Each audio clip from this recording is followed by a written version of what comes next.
for this. We will compute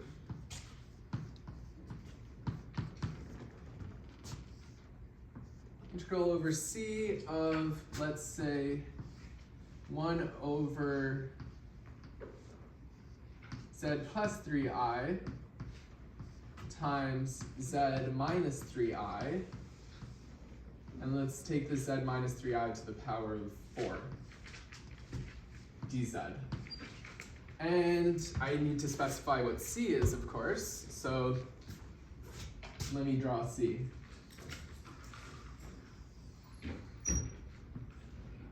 So here's our c, and it is going to enclose the points minus 3I.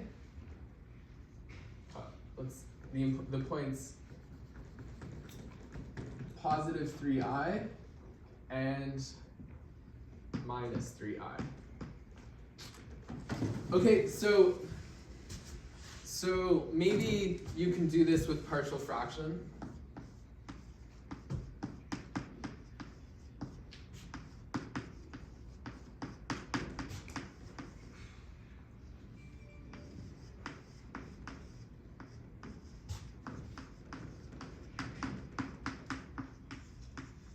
Okay, so maybe you can do this with partial fraction decomposition, but let's talk about how to avoid that. Okay, do it a bit faster, fewer computations, and instead of using these old Calc 1 integration methods, which may work, let's actually use some of the new theory we have developed today,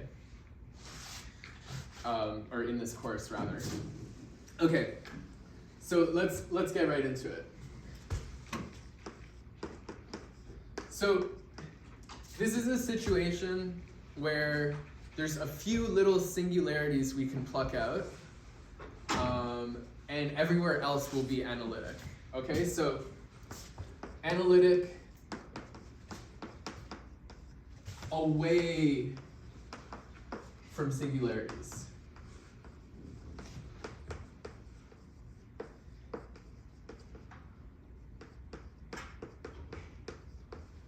Okay, and so when you're in this situation, it is highly likely that you are in a Cauchy-Gosset theorem situation or a Cauchy integral formula situation. Okay? So what you're going to want to do is start by finding the singularities.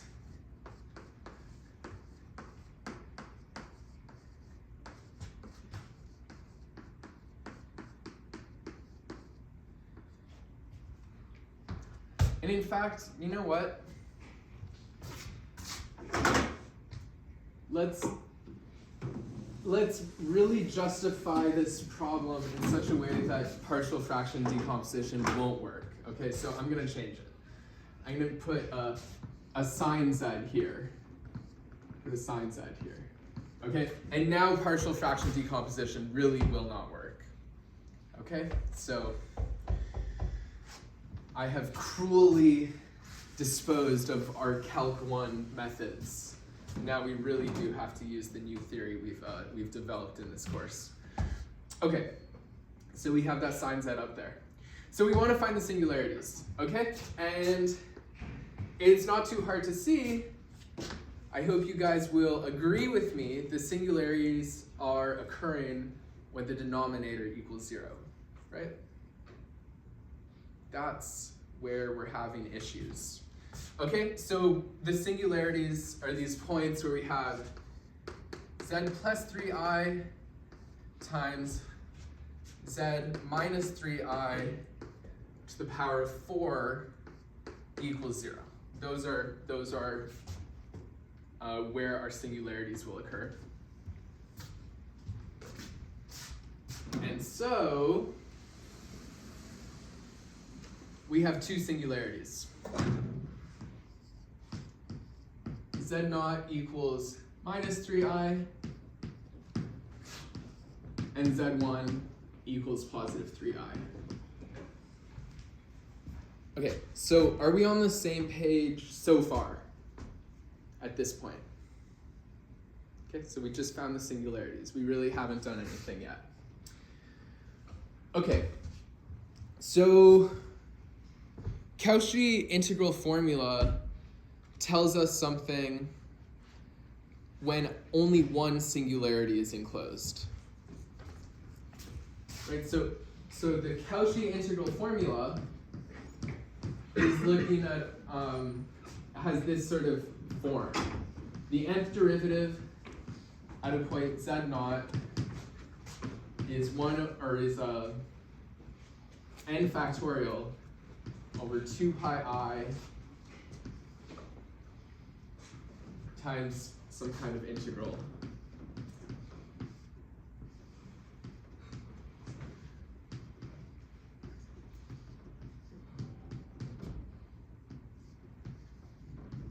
Right, okay, so this is our Cauchy integral formula, but this applies to a situation where we only have this one singularity, z naught, enclosed here. But as you can see, we're in a situation with multiple singularities. Okay, so how do we deal with this? How can we finagle the Cauchy integral formula out of this? And this is the trick. Okay, put this trick in your back pocket. It is a common trick, and it's important to know. So let's look at our C here.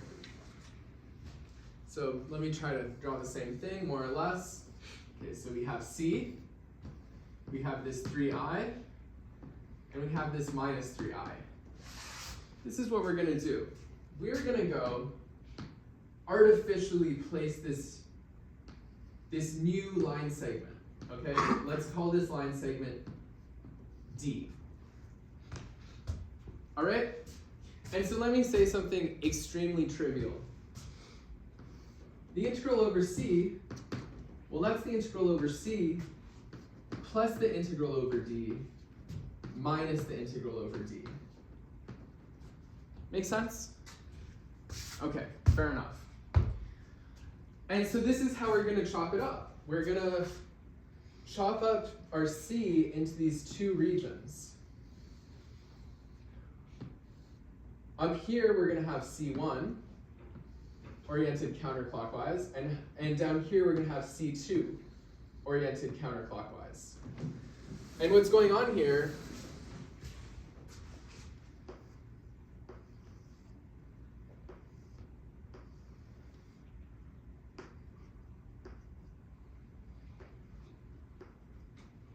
so here's our C1, here's our C2.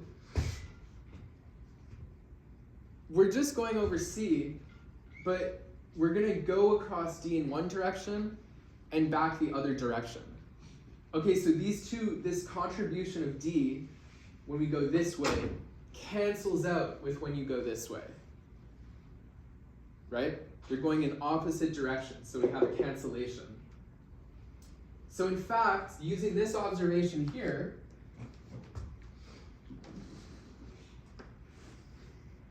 we see that the integral over C equals the integral over this C1 plus the integral over this C2. Okay? And the reason we like this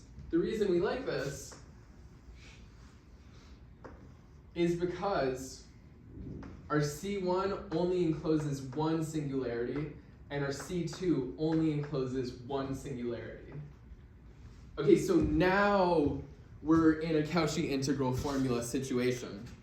In fact, we are in two Cauchy integral formula situations. Okay, so we kind of just have to do the whole Cauchy integral formula thing twice. All right, so I guess let's start with C1. Okay, so we're going to start by looking at the integral over C1 of sine of z over z plus 3i times z minus 3i to the power 4 dz. Okay, so we'll look at that one, and then later we'll look at C2. Okay, Does it bother anyone if I erase the board I started on? No? Any objections? Okay, so let me do that.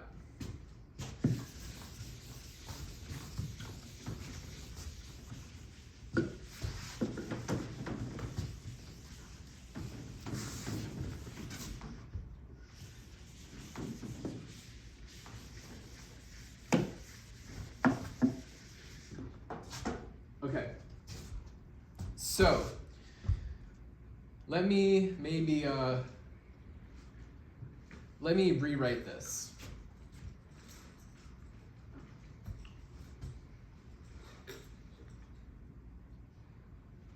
Okay, so I'm gonna have a long equal sign. So let me just do it like this. Okay. So this is equal to the integral of sine of z divided by z plus 3i, and then all of this divided by z minus 3i to the 4. Okay, so maybe this helps recognize the Cauchy integral formula form. Okay, right? So we have some z minus z naught, right? So z naught would be this 3i. Okay, so let's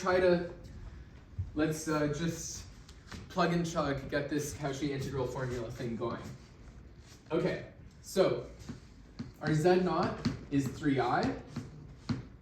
Our f of z, that's the numerator, is sine of z divided by z plus 3i.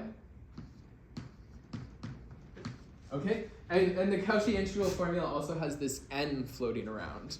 So can someone tell me what is our n? What is our n? 3. Okay. Perfect. Okay, good. So we find that the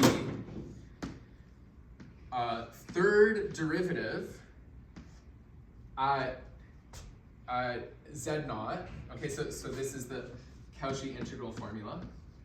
The third derivative at z naught, which is 3i, is equal to 3 factorial divided by 2 pi I times the integral, the integral over c1 of this whole thing.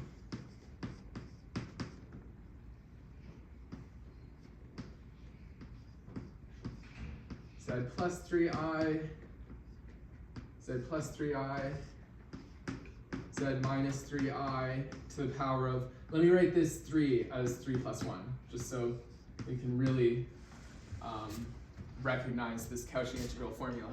Okay, so we gotta find the third derivative of this thing, and I'm regretting choosing such a high power. This is not gonna be fun, but let's do it, because for some reason I wrote this problem. Okay, let's get into it.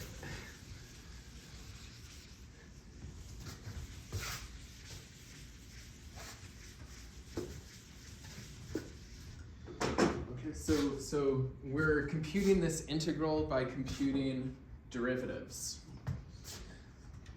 Okay, so we're just gonna have to do this 3 times. F prime of z is equal, okay, so the derivative of sine, that's cosine of z times z plus 3i. Okay. The first guy times the second guy plus sine of z times the derivative of z plus 3i. So z plus 3i to the power minus 1, and we're going to take the derivative of that. Okay, so cosine of z over z plus 3i. Adam, so nightmarish. I just did it. It's terrible. I did it on the calculator. It's awful. It's an awful. I mean, we do have to solve this problem, Even don't we? the second derivative is like massive. You want to see it? You know what?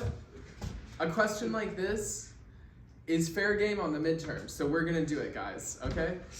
Taking derivatives is maybe computationally difficult, but it's an algorithm. There's just rules you follow, and you get to the answer eventually.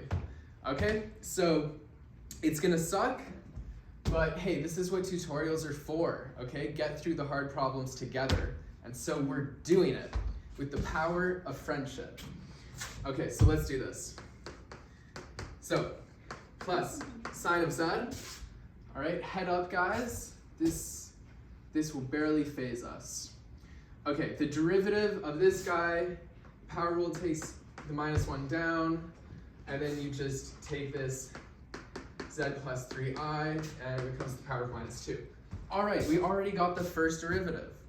Now we just have to find 2 more derivatives. We're 1/3 of the way there. Not bad at all.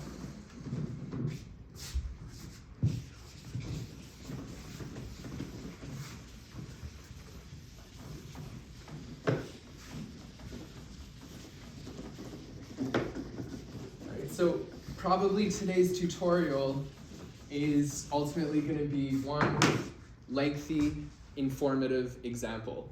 So let's do it. Okay, so f double prime. So we have this first derivative. Okay, f double prime.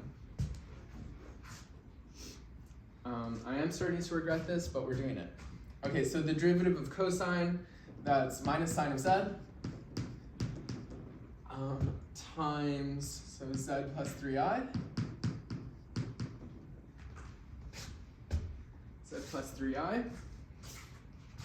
And then the derivative, okay, then cosine of z times the derivative of this z plus 3i, which ends up being -1 z plus 3i to the -2. Okay, and now let's move on. The derivative of sine, that's cosine of z divided by z plus 3i squared. Okay, and then, oh, we did have that -1 floating around. Let's put that -1 right here. Okay, minus sine of z. Okay, we did the sine of z, so minus sine of z times your derivative, which ends up being -2 z plus 3i cubed to -3. Okay. Not bad, guys. We already made it to the second derivative. We're getting there. Okay. One more derivative to take. The third derivative of z. Oh boy. The third derivative of z. Okay. So derivative of sine z. So minus cosine z, z plus 3i, plus minus sine of z, minus sine of z, divided by minus sine of z, z plus 3i squared. We have minus sign up front.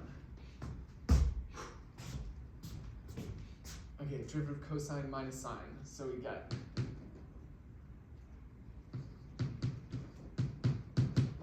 sine of z over z plus 3i squared, and minus cosine of z times -2 all this divided by z plus 3I to the minus 3. We're getting there, guys. Minus, okay, cosine z, cosine z. Derivative of cosine z is negative sine. Plus sine z divided by z plus 3I squared minus cosine z times minus 2 divided by z plus 3I cubed. So we only have one term left. Look how time flies when you're having fun. Okay. Sine z, cosine z, this becomes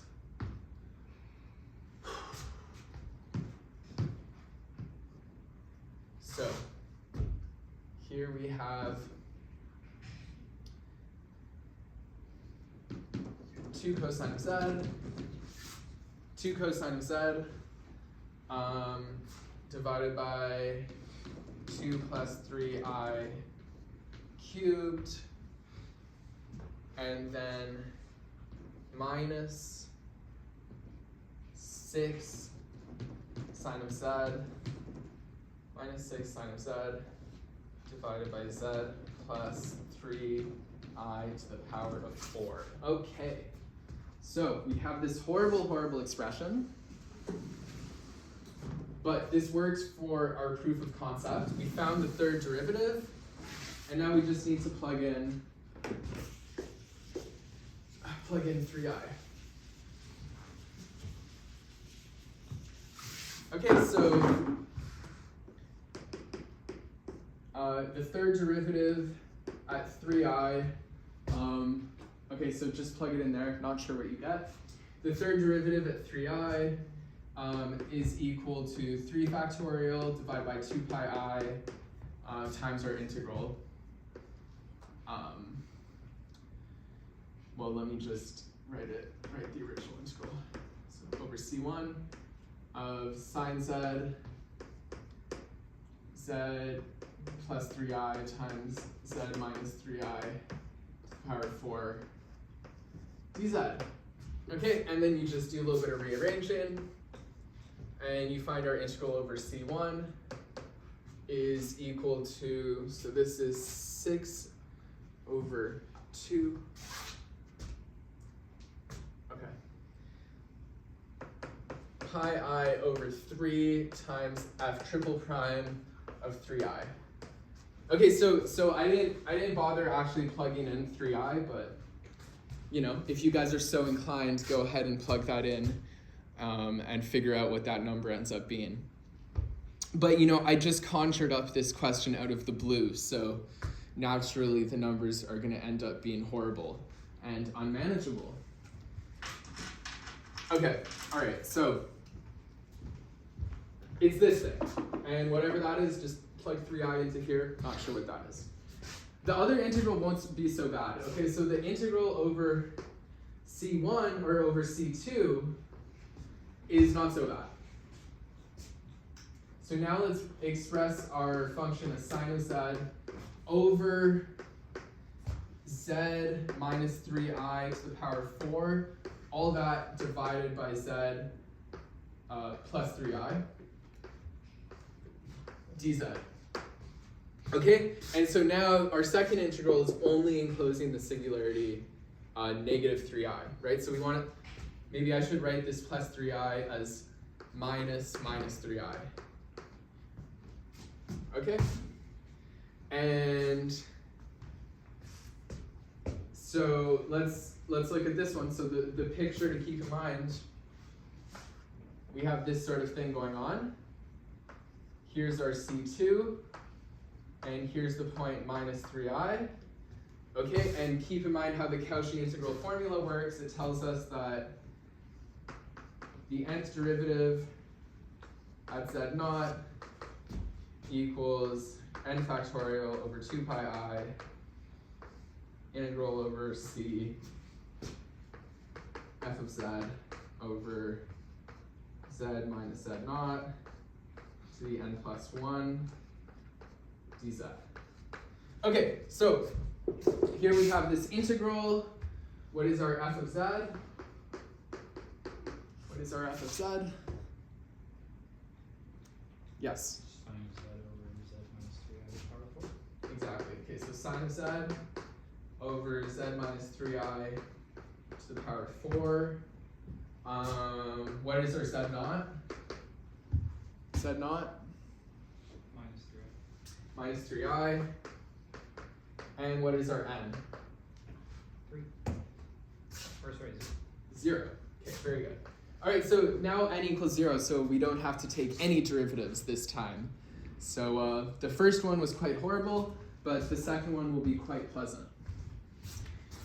All right, so let's do this. Let's do this.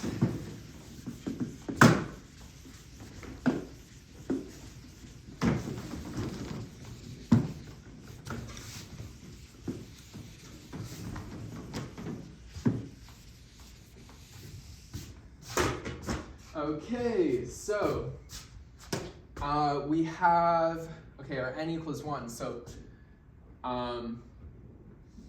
f of minus 3i is equal to 1 factorial divided by 2 pi I times the integral over c2 of this whole sine of z business. Let me just write it in this way.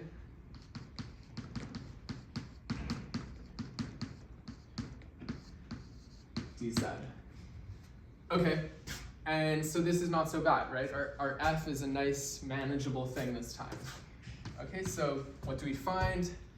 F of minus 3i is sine of minus 3i divided by z minus 3i to the power 4. Or no.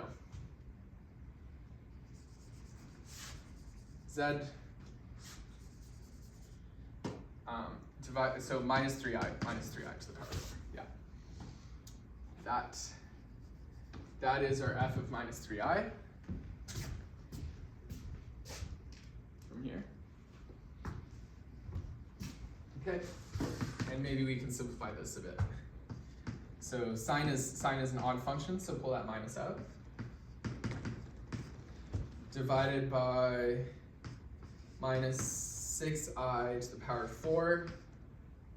These guys cancel out. I to the power 4 equals 1. Okay, so this is sine of 3i divided by 6 to the power 4. And that implies that our integral over c2, okay, so we have that 2 pi I, send it off to the other side. Our integral over c2 equals 2 pi I divided by 6 to the power 4 of sine of 3i.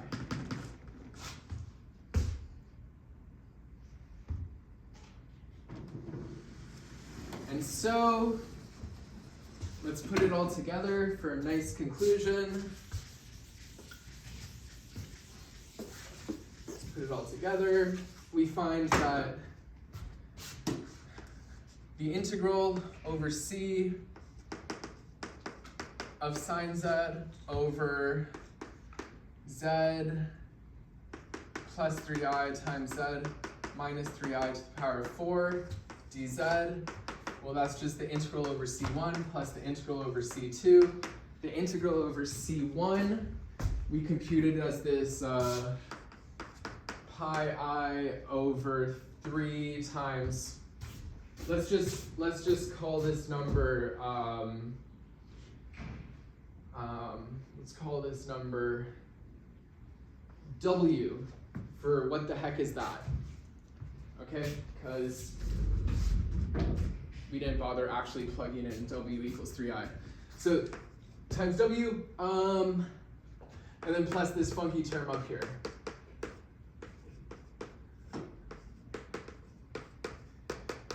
And then maybe you can expand this term. Okay, so that's that exercise, right? So this W, we didn't completely compute it. I got a bit too lazy to plug in 3i.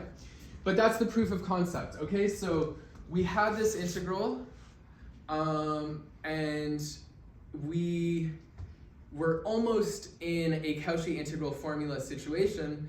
The only limitation was that multiple singularities were being enclosed. So the moral, okay, the moral I'm trying to get across here is if you have multiple singularities being enclosed, well, then just break it up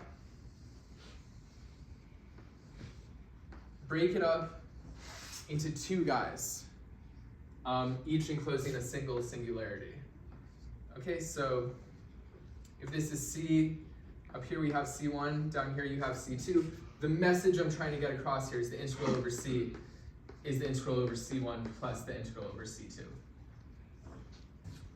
Okay, and so this allows you to put things into a Cauchy integral formula situation. Okay, so a difficult example, an involved example, and I understand a lot of students used partial fraction decomposition on the last assignment, which is fine. If you did it correctly, then you did it correctly. But there will be situations such as this one where partial fraction decomposition will not work, and so you have to use this sort of geometric argument. Okay, are we on the same page here, guys? Yeah. Sorry. So why the both term are positive for the sine minus 3i and divided by that something to call for? What's the question? Sorry? Well, why are these things both become positive? Oh. Okay.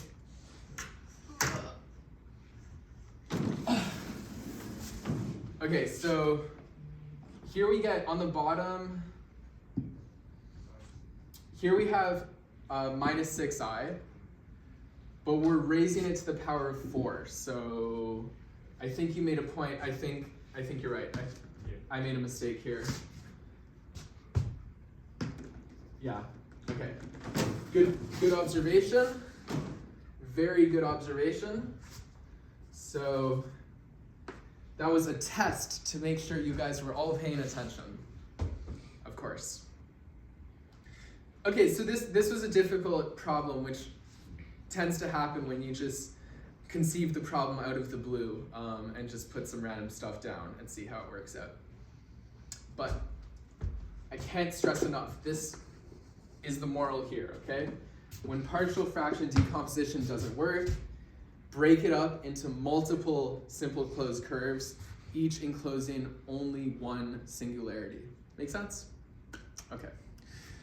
I guess I should do the quiz. So let's do the quiz. Quiz is on Avenue to Learn. You have infinitely many attempts.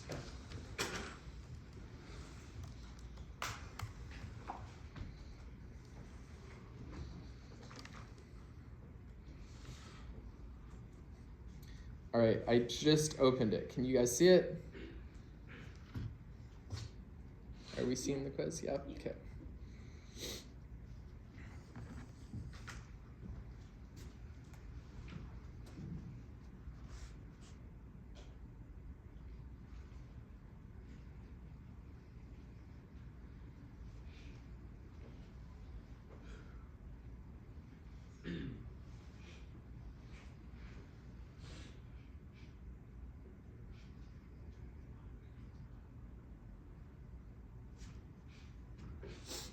So let's see. I guess I'll give you guys until 3:10.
Okay, guys. So we have this.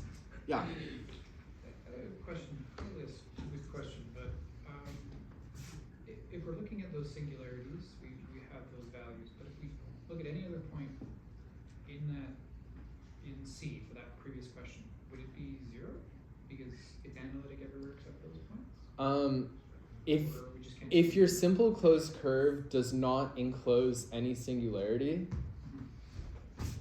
then if the simple closed curve does not enclose a singularity, then the integral equals 0 by Cauchy-Gaussat.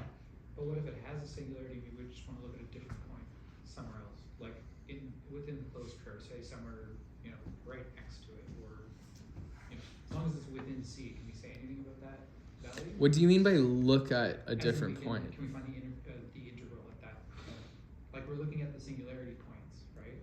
Right. Can we Yeah. look at a different point, take the integral of a different point, or is it just 0, or? Well, you integrate over a curve, not Yeah. at a point. So, are you suggesting integrating over a different curve? Yeah, like closed within C.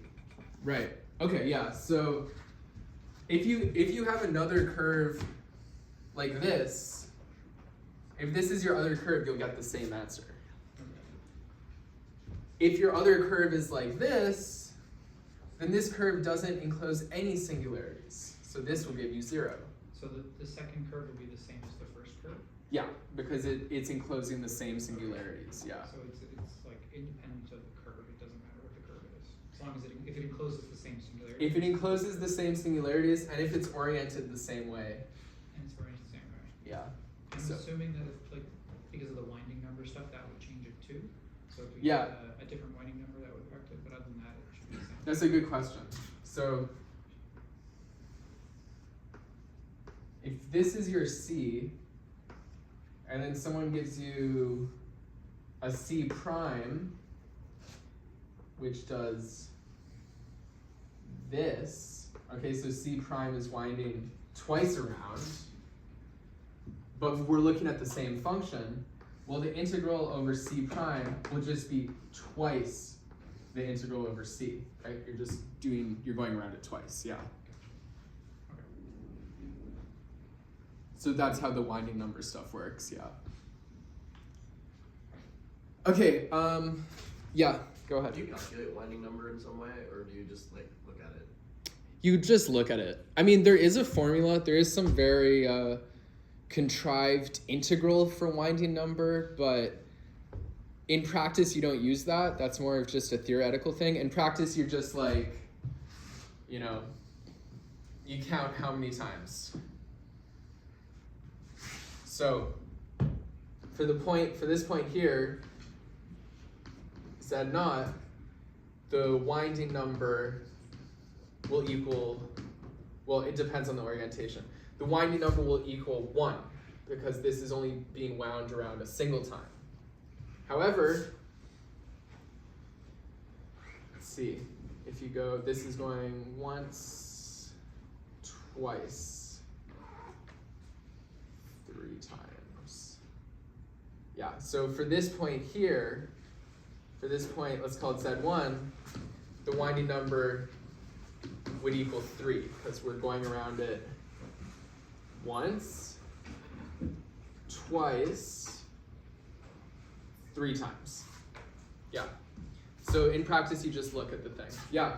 So you said to not use partial fraction decomposition.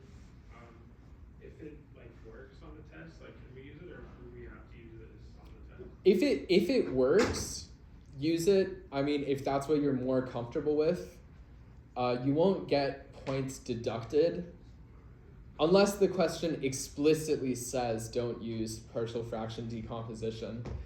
That being said, this theory exists for a reason. It will save you time, okay? Doing it this way will be easier and will save you time. But if partial fraction decomposition feels more natural to you, feel free to do that. Yeah. I remember in lecture, the prof had said that the equation, 1 over 2 pi I times the integral of, I think, 1 over ZA, or Z minus A, that equals the winding number, so if we get something like that on the test, are we able to just use that, like, through the winding number, or do we actually have to use the Cauchy integral formula to calculate it? With like 1 equals FC in that case. I guess it is possible to like reverse engineer the winding number in that way. Okay, that's a good question.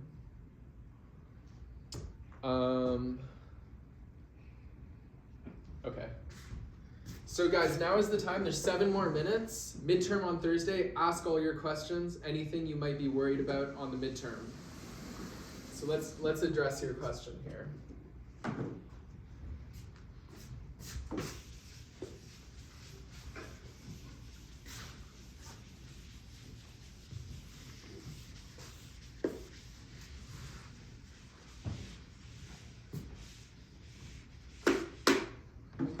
Okay, so if Z naught is the only singularity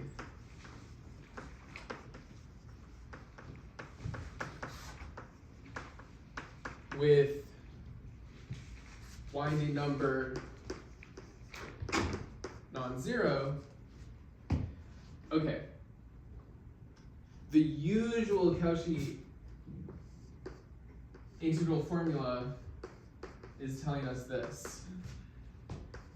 N factorial over 2 pi I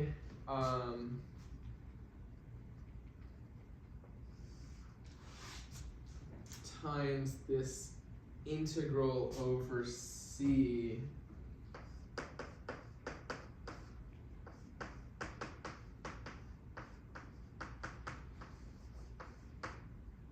so that's when the winding number equals 1. And if the winding number is greater than 1,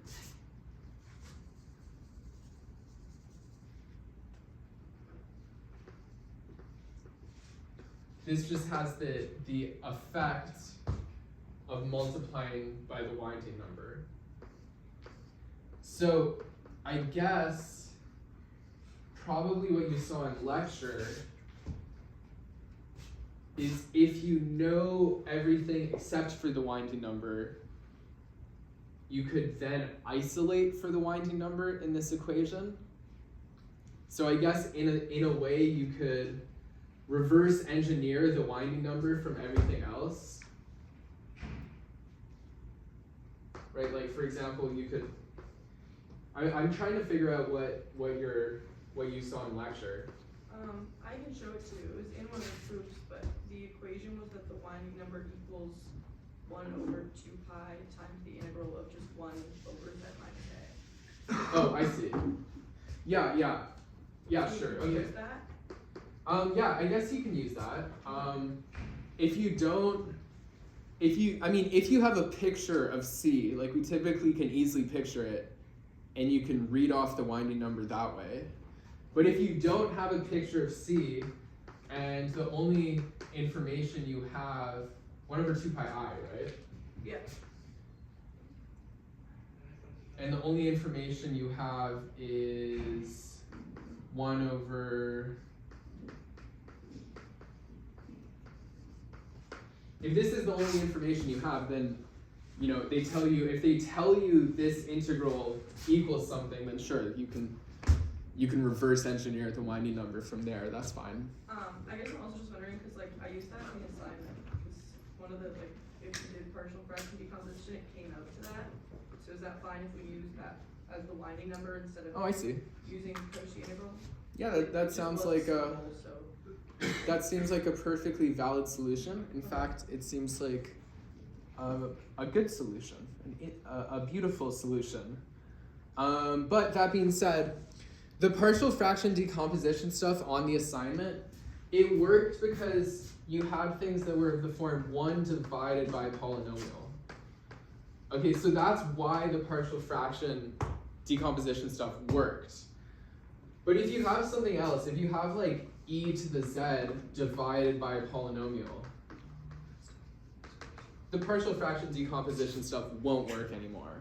Okay, so I think the assignment question was a bit poorly designed in that we did not anticipate the use of partial fraction decomposition. It may have worked on the assignment, but don't get used to that. Okay, do a lot of problems. Obviously, we want to focus on the theory we learned in this class. So we're going to want to focus on Cauchy integral formula and Cauchy-Gaussat theorem. Okay, so it's kind of just a coincidence that this worked on the assignment. Yeah. What about the? Oh yeah, let's talk about the quiz. Okay, all right. Let's do this real quick. Okay, so can someone tell me if this function is analytic on U and explain why? Yeah. It should be 0 if it's analytic. Okay, yeah, exactly. So the answer here is no. By which theorem? Do we know? Cauchy-Gaussat. By Cauchy-Gaussat theorem. Okay, so the Cauchy-Gaussat theorem says if it were analytic on U, this integral would equal 0. Okay. Now what about antiderivative? If we had an antiderivative, right, we had some kind of something whose derivative equal f, well then we could use the fundamental theorem of calculus. Okay, so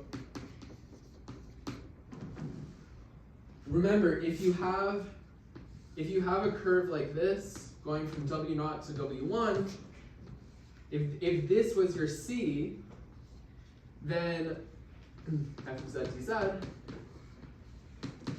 the fundamental theorem of calculus is telling you this is f of W1 minus f of W0. Now, here, this is a closed curve, so it's like W0 equals W1, right? So if it had an antiderivative, then by the fundamental theorem of calculus, this would be f of W0 minus f of W0, which would be 0. Okay, so if it had an antiderivative, we would expect this to equal 0. And it does not have, it does not equal 0. So we do not have an antiderivative. Make sense, guys? Okay, come to my office hours. Email me topics you would like to discuss or questions you would like to discuss during office hours, or just show up out of the blue. That's also fine. I'll stay here for a bit in case there are any questions.